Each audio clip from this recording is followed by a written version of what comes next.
Alrighty, guys, how we doing? How we doing, everybody? Checking in here. Yes, we are good to go. All right.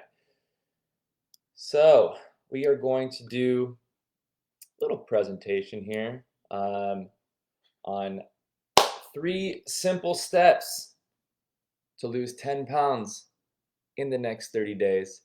So guys, for those of you who don't know me, let me tell you a little bit about me real quick here. Um, so I've been a trainer in Los Angeles since I was 20 years old. So that would be 16 years now. There you guys go. You know my age. Um, and through that time, I started out working one-on-one with people. I started out in a physical therapy clinic, worked with people one-on-one as a PT aide. That clinic closed down, and then I went on to working with people on my own, just independently through gyms. Then I ended up opening up my own gym. It was called Strength RX. We had that for almost 10 years, about 8 years and some change. It was a big boot camp gym, 350 members, 10 employees. Um, Closed that last year. And then I had another gym called Carbon Personal Training. There's a studio here in West Hollywood, Beverly Hills area in Los Angeles for a few years. Just sold that last end of last year, and then now I get the pleasure of working with people one-on-one online, and it's been great. It's been very fulfilling for me. Needless to say, I've put probably 5,000 people through some version of a nutrition, fitness, accountability, weight loss program. So I think it's fair to say um, I know a thing or two. I've had quite a bit of experience working with this. And so it's my hope, guys, with this group that I can give you the right information so you can make better decisions for yourself and ultimately get to the goal that you want to get to. All right. So let's go ahead and dig in here, guys. Now, this is going to be just a little bit different than what you might be expecting. I'm not going to sit here and be like, you need to work out for 90 minutes a day. It's not like that, because what I know to be true, it's all about the mind game. So mindset is so important when it comes to a real transformation, because you know as above so below.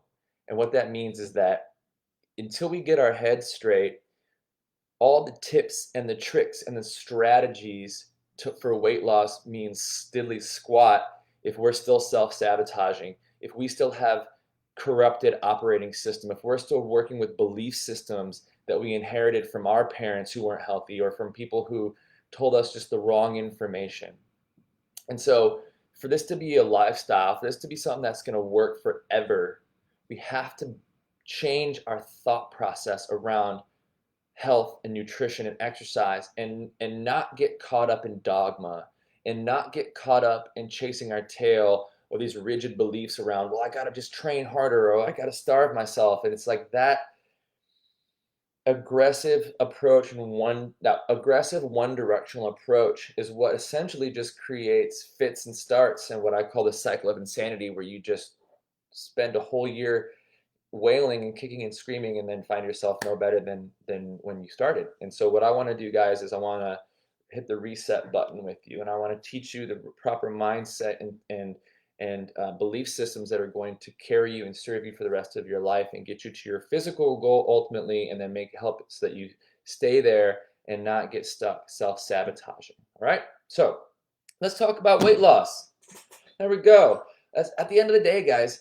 For like, weight loss is tough. Weight loss is tough. I'm not going to sit here and pretend like I don't get it. I do. Okay, I understand. Like, you know, I may not be I may not have like the same exact issues that a lot of people are struggling with, as far as having to lose 50, 60, 100 pounds. But I've worked with people for damn near 20 years, and have heard every situation that a human being could possibly encounter that keeps them where they're at, right? So the biggest thing that I see is that people overcomplicate it. They make it too complicated, and it's almost like a weird way of self-sabotaging to try to make it more complicated than it has to be, so that way you almost give yourself plausible justification to not even start in the first place. So it is tough, I get it, but it doesn't need to be complicated. And let's go ahead and break down some stuff, okay, guys? So here we're going to do now is we're going to talk about how you guys can get that first 10 pounds off with very minimal effort, okay? So let's go ahead and dive in here. So step one, guys, we gotta start. We cannot continue in analysis paralysis, right? Do not be the person who is a perpetual information gatherer, right? We just gotta pull the trigger. We gotta do the damn do, and we gotta get going and just trust that you are going to figure out. You're going to learn through the process of doing, but you can't learn what you haven't done, right? You can't learn things you haven't been through yet. But yet, so often people are in this perpetual state of information gathering, which just ends up overwhelming them because now they have all these conflicting viewpoints. I'll leave my head on forward for this one. They have all these conflicting viewpoints that just gets them feeling overwhelmed and frustrated, and so then they just don't start. Or they want to wait until they find the right thing, and then a year goes by and 2 years goes by. And the cycle of insanity continues. So some of the reasons that I see people not starting are the dreaded all or nothing thinking. And now this is super important, guys, because we're all guilty of this in some area of our life. All or nothing thinking, what I've realized, is really just perfectionism, or is just procrastination and self-sabotage disguised as virtue, right? You might think saying something along the lines of, if I can't commit 110%, then I'm not going to do it. And that might make you feel powerful and righteous and virtuous. Really, it's self-sabotage and procrastination in disguise. It's disguised as virtue. It's not virtuous, right? What's virtuous is you being like, well, I don't have all the answers. I don't really know what I'm doing, but I'm going to do it anyways, right? That's virtuous. Procrastinating, kicking the can down the road, gathering more information, telling yourself if you can't commit 110%, you're not going to do it. Or if I don't have the time to do it right, then I'm not going to do it. Well, newsflash, you may never have the time because you can't find time for that. You have to simply make time, right? Like the number one thing is I'm too busy. When there is a gazillion examples of people who are insanely busy who still figure out how to find that 15, 20, 25 minutes a day to plan their meals out, get their heart rate up a little bit, and take care of their health, right? So we cannot expect to find time. We just got to make the time, okay? The bottom line, guys, is that action beats perfection 100% of the time. An example for you, okay? The iPhone 1, remember the first iPhone? Pretty cool idea. If you think about how basic and shitty that technology was, it was glitchy, it hardly even worked, but they got it out. They shipped the damn thing, they got it out, and then they iterated it over the years and the generations and ended up perfecting it to where it's at now, right? So the same thing is with your health. You might not know programming and macros and all these other things yet, but you know that you should move your body. You know that you should probably switch to eating more vegetables instead of cookies. Like there's some basics that everyone already knows. And so just start. Action beats perfection every time. You're going to figure out the details as you go. Trust me. But don't hesitate to start. We just got to get going. Okay? Another way of all or nothing thinking that can get us tripped up is to think that, like, just because we had one bad day, that then now the rest of the week is a loss, right?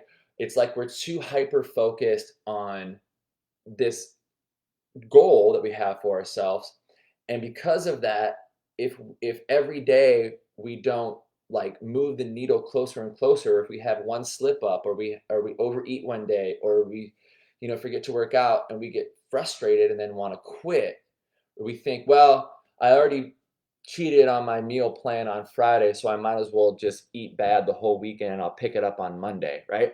And in your mind, you're rationalizing why it's okay. Or maybe even really you said to yourself, I'm just going to have one little cheat meal on Friday. Then you have that cheat meal and it triggers you. And then you rationalize it by saying, well, I already had the one, so I'll just eat however I feel like eating over the weekend, and I'll pick it up on Monday. See, that is the type of thinking, that is the cycle of insanity that keeps us stuck forever. right? You have to realize that it's not a question of whether or not you're going to mess up. Everybody's going to mess up. Everybody's going to mess up at some point. The question is, how quickly do we get back on track, right? So if you mess up on a Friday, but by Friday night, you're back to weighing your food again, you're back to drinking your water, maybe you went for a nice walk, and the Saturday morning you do your weighing, you're back on the wagon. That is that is what counts. That is what's going to pay dividends over time and get the most bang for your buck, right? So it's like keeping all that in perspective, having that awareness where we can insert awareness in there, right? It's like you mess up, okay, fine. But it's like, now don't let that trigger you to now blow the rest of the week, right? Or it's like, well, if I can only work out, like I only have time to work out once a week. So what's the point? It's like, the point is that after a year, you've worked out 52 times. So you can choose to work out 52 times, or you can say that, well, if I only have time to work out once a week, what's the point? Who's going to be in better shape? The person who worked out 52 times that year, or the person who didn't work out at all because they thought there was no point to it? Obviously, the person who worked out 52 times that year is going to be in way better shape and way more fit than the person who just doesn't do it because they think once a week doesn't matter, right? And so the bottom line with this step, guys, is that everything counts. Good enough is good enough. Get out of all or nothing thinking and just do the best you can. Just start. Don't worry about being perfect. Don't worry about the details just yet, but just go. Go and learn during the process. And then the fact of you starting is how you're going to discover your ultimate process. Okay, so that's step number one. Step number two, guys, this is where we get a little bit more tactical, a little more granular. You got to know your numbers, okay? You got to know your numbers, because at the end of the day, one of my favorite quotes by Peter Drucker is, what gets measured gets managed, and what gets managed gets improved, right? In other words, if you don't know, then you don't know, right? If you don't know how much you weigh, how are you supposed to lose weight? If you don't know how much you're eating, how are you supposed to eat less? If you don't know how much water you're drinking, how can you improve that? And so you have to just put a little bit of attention on your numbers. And that's not crazy. We're not talking about like getting beakers out and like getting all the wearables that track everything. It's just basic fundamentals to to create data points that we can make informed decisions off of, instead of getting stuck in how we feel, because our feelings aren't always accurate, right? Like, we might feel like we're doing pretty good, but then the data, the science, the numbers indicate differently, right? The other side of that coin is we might feel like we're doing really fucking bad. We might be like, man, I had a really bad week. I blew it. But then your numbers are looking really good. Well, actually, you hit all your steps, and you actually lost, a half a pound, because you're weighing yourself regularly, and so you're understanding, you're tracking your data.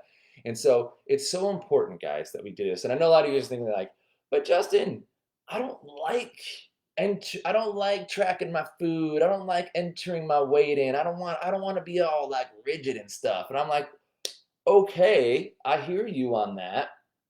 But if nothing changes, nothing changes. And if you're in this group and you're watching this video on how to lose weight, something clearly needs to change. You're obviously here for a reason. So I'd ask you, do you think that once you reach your goal, how good are you going to feel? And is that feeling that you would have once you reach your goal worth the 5 minutes, at most 5 minutes out of your day, at most? Is it worth spending that time simply tracking your weight every morning and simply getting a rough idea of how many calories you're consuming on a daily basis? I think so. I don't think any person on the planet who's struggling to lose weight would not want to spend at least 5 minutes, or cannot at least agree conceptually that spending 5 minutes a day tracking their numbers would be worth the ultimate payoff of getting to your goal, right? So something's got to give, right? There's always going to be a trade-off. And so we have these belief systems we're on, like the kind of people who track their numbers or weigh in or track their calories, like, oh, you're them and I'm not them. It's like, get rid of all those boundaries and those barriers and those judgments, and just trust that, like, you know the choices you've made to this point have gotten you to where you are, whether you want to admit that or not. right? And so to get you from where you are right now to where you want to be, something has to change, because clearly what you're doing now isn't working. We have to make a change. We have to change the way we think and act and behave. And so simply shifting the focus to self-quantification is what it's called, right? Just measuring yourself. All right, how many steps did I get today? How active was I? Oh shit, I didn't walk it. I didn't move today. I only walked 1,000 steps. That's not good. All right, tomorrow I'm gonna walk 5,000 steps. Do your weigh-ins. Oh, I gained a pound today. Interesting. Huh, well, I did eat that extra thing yesterday. Huh. All of a sudden, you're creating positive associations. You're creating data points. You're creating awareness around the direct cause and effect of your choices and your actions, which is ultimately going to lead you to make better choices, right? So it's hard for self-respecting individuals to have the right information and still make bad choices. But if you have the right data, you have the right information, you're probably at some point, maybe not right away, maybe not today, maybe not next month, maybe not next year, but at some point, if you're looking at the numbers consistently enough, it is human nature that we are going to want to improve those numbers. If you see your weight on the scale every single freaking day, it's going to, at some point, you're going to want to see that number go down. You're going to start changing your behavior slightly to modify those numbers and start seeing improvement in those numbers. And that is the power of knowing your numbers, the power of tracking basic metrics: your weight, your calories, your activity. That's it. Just track those three: your weight, your calories, and your activity. If you track those three for a year, weigh yourself now, track those three things for a year, and then weigh yourself again in a year from now. Guarantee you, if you did that, you would weigh less. It's the power of self-quantification, folks. Okay, moving on to step 3. You cannot out-train a bad diet, right? So many people who are struggling with real weight loss, we're not talking vanity 5 pounds here. We're talking real people who are real struggling with, like, 25 plus pounds they got to get down. It's like they want to isolate things. They don't, it's almost like to put the whole picture in perspective starts to threaten our identity, because whatever the behavior that you've been doing that got you to a point where you have 40 or 50 pounds to lose, you've created an identity around that operating system. You've created an identity around that way of being, that lifestyle, right? And so we have to look at the whole picture, and it's tough because a lot of people who are at that place want to try to isolate. Oh, well, I just need to cut out gluten, or I need to drink more water, or I need to run every night for 5 miles. It's like, sure, all those are not, all those are things you could do, but the glaring elephant in the room is usually nutrition. It's usually diet, because that has the biggest psychological impact on us. When we eat, we feel better. It's comforting, right? A lot of people cope with food, right? So it's like understanding that, like, no single effort is going to get you there. The sum is greater than the parts in this case, right? You cannot just work out. You cannot just stop eating gluten. You cannot just eat more salads. Like, those are all aspects, but they're not the big picture. The big picture is nutrition. Let's get that dialed in, right? Let's rewrite the script on how you eat every day. Activity. Exercise is good. Exercise is important. You want to look good naked, you got to move your body, you got to tone your muscles up. But make no mistake that you can't out-train a bad diet. Exercise is for wellness. Nutrition is for weight loss. Never confuse that. If you are able to force yourself to lose weight by sheer effort, you run 10 miles a day and you do 1,000 squats, and you're just, by sheer force, you are able to make yourself lose weight, you're creating a dependency on exercise. It's not natural. It's definitely not sustainable. And what good are you as soon as you get busy and can't maintain that level of effort? You gain all your weight back because you haven't shored up, you haven't diversified your health portfolio, right? You're too long, you're too heavy in the exercise sector. We got to diversify. So quite literally, I only work out 3 days a week. I only have my clients work out 3 days a week, right? Because at the end of the day, exercise is for wellness. We tone your muscles a few days a week, great. Now the nitty gritty, how we're going to win the game, is by you dialing in that nutrition. So it's understanding the bigger picture here on what it's really going to take to get to where you want to be. And if you don't, and if you're a adrenaline junkie and you just love that cortisol rush from just hard double CrossFit classes, and then I want to go run a 5K, cool. But make no mistake that it's not sustainable. You don't see many people doing that forever, and if they do, it's like the 1% of the 1%. I certainly couldn't do that without getting some sort of an injury at some point in time. Um, and so you really want to have all of it. You want to have everything in balance. You want to be getting your 7 or more hours of sleep every night. You want to be making sure you're hydrated every day. You have your exercise scheduled in your calendar multiple times a week. And then, of course, the backbone is the nutrition aspect of it. Okay. So keep that in mind, guys. Like, really focus on number one, nutrition, and then just be realistic with your workout routines. Like, don't expect yourself to want to work out 5 days a week. That's not going to help anything. Like, if your diet's not good, you can work out 5 days a week. Sure. It's not going to change anything, right? You're not going to like get ripped. Like, you have to get your diet straight. Um, so just keep that in mind when you're crafting your approach, when you're getting ready to start. Put it all in balance and manage like, be realistic. Like I said earlier, is one workout a week sustainable for you? Cool. Just do one workout a week. Like that, you might be like, no way, that's not worth it. There's that all or nothing thinking again, right? Not worth one workout a week. Well, at the end of the year, that's 52 workouts. You wouldn't be any better off if you worked out 52 times for the next year? Of course you would. Of course you would. You start with one a week. Show yourself you can do that for a month. Cool. Go to 2 times a week. Do that for a month. You got it rock solid in the calendar, non-negotiable. Sweet. Go to 3 then, right? But you try to start with 5 and then you get frustrated because you can't keep up 5, you feel defeated, then you want to quit, and then the cycle of insanity repeats itself and you get stuck in that loop where you just fits and starts, fits and starts, fits and starts, and then a year goes by and you're no better off than when you started. But had you just committed to one workout a week for that whole year, you would have proven yourself that you could have done it. You would have trusted yourself to make a commitment and stick with it, and you would have been more fit and better off and happier all around. So manage expectations. Don't swing for the fences every time, right? Not when it comes to health. It's about the long game here, right? Don't we don't we everyone knows we shouldn't try to get rich quick, and now I'm trying to tell you to don't try to lose weight quick. Look at the big picture here. Look at the long term. So those are your steps, guys. So real quick to recap here, we got number 1, just start. Don't overthink it. Don't get stuck in all or nothing thinking. One workout a week is great. Perfectionism and procrastination is really perfectionism, excuse me. Let me try that again. Perfectionism is really just procrastination and self-sabotage disguised as virtue. That's a Justinism right there. I'm going to coin that. Perfectionism is really just procrastination and self-sabotage disguised as virtue.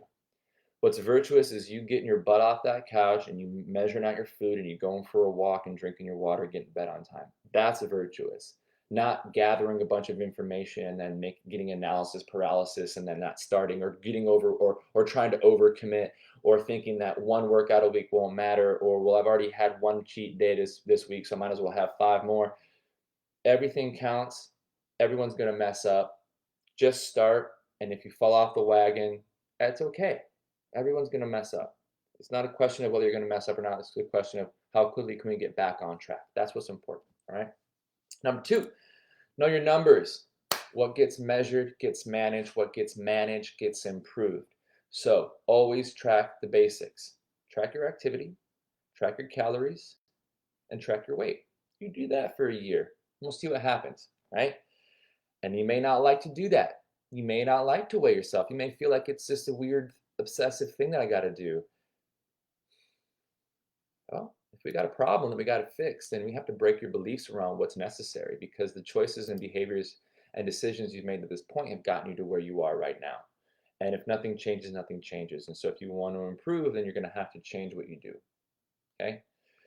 And then lastly, guys, keep it all in balance. You cannot out-train a bad diet. Don't get hooked in this idea that more is always better. It's about keeping it in balance. Nutrition, nutrition, nutrition. Nutrition is the hardest thing because we form identities around nutrition because it's comforting and we cope with it.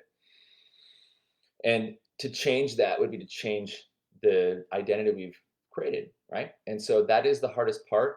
Don't try to isolate things like, oh, gluten or less salt, or I got to run 5 miles every day because a friend of mine ran 5 miles every day and he got fit. Let's see if he's still fit in a year from now with that strategy. Probably won't be because it's not sustainable for most busy adults. It's just not realistic.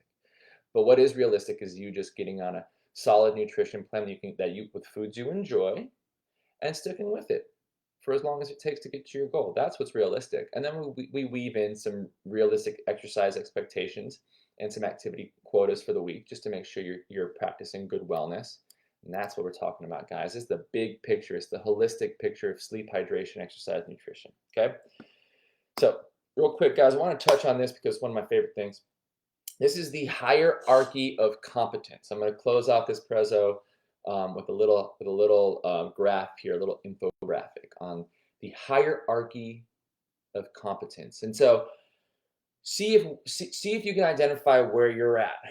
Most people that decide to work with me are in the yellow category. They're in the conscious incompetence. And so let me break these down one at a time. Unconscious incompetence is where you don't even know what you don't know.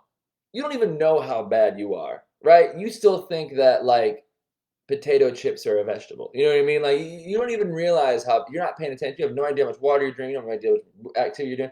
You're clueless. You don't know what you don't know, right? So that is unconscious incompetence. It's hard to work with those folks because they don't know how bad they are. One layer above that is conscious incompetence, where it's like, holy shit, you had a come to Jesus moment. You know how bad it is now. You realize the error in your ways, and you're like, oh my God, how have I been surviving? Holy crap, I didn't realize how bad I was. That's conscious incompetence, and that's an important step. So that's where most people are when they start with me. And then where I bring people to is conscious competence, where now you're competent as long as you're focused, as long as you're paying attention to what you're doing, you can do it pretty good. Like you can manage as long as you're focused, right? But it's not natural yet. You still have to remember, you have to set reminders in your phone. You have to, because it's not second nature yet. You still have to really try hard. But once you try really hard, you can do it. But you've got to stay focused. And then the next level above that is unconscious competence. Second nature. Do it in your sleep. Rolls off your tongue. You could be clipping your nails and just spitting out Shakespeare because you know it so well, right? That's conscious, that's unconscious competence, right? That's mastery over a subject. Okay. So most of you are probably here because you're in this group, right? You're conscious of how unaware you are, right? You realize the error of your ways. You realize that what you're doing isn't working. And we need to get you to this level here where you have the right information, you have the right steps. It's no more guessing, it's no more rationalizing, it's no more justifying. It's like, okay, I'm in training mode now. Like I understand what needs to happen. I just need the path to get there, right? And so to get from here to here is where most of you are at. And so, what I'd like to offer you is a chance to hop on a call with me. If the link is in the description, or I'll put it in the description in a second here, or it's click the banner in the Facebook group. It's there too. Let's hop on a call and we'll work through the right plan of action that you're going to need to get you from where you are to where you want to be. My programs are personalized custom nutrition plans, updated weekly. You're going to get a customized workout routine from me, no matter what you have access to, home exercise, in the gym, doesn't matter. It's customized for you. And then most importantly, the backbone of it is going to be daily accountability to make sure you get to your goal when we navigate any bumps in the road together to make sure we're always on track, guys. So go ahead and comment below if you want in. Just say, hey, interested, or click the Facebook button. There's a link there for the thing, and I'll drop a link to the call in the comments here as well. But there you guys go. Thank you guys so much for tuning in. Hope that helped some of you. figure out some next action steps. And I will see you guys. I will see you all later. All right. Take care. Have a good one. Peace out.